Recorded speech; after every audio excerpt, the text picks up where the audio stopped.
भाई और बहनों, presenting the most interesting and entertaining character.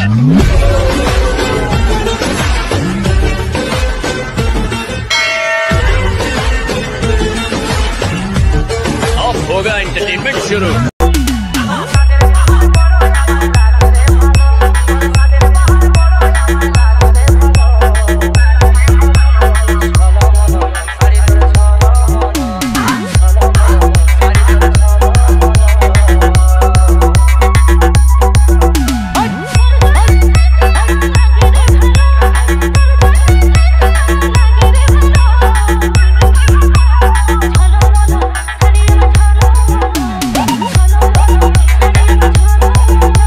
এলার রোহিতের পক্ষ থেকে সবাইকে জানাই ভিডিওটা ভালো লাগলে লাইক কমেন্ট শেয়ার সাবস্ক্রাইব। ছোটদেরকে ভালোবাসা, বড়দেরকে প্রণাম।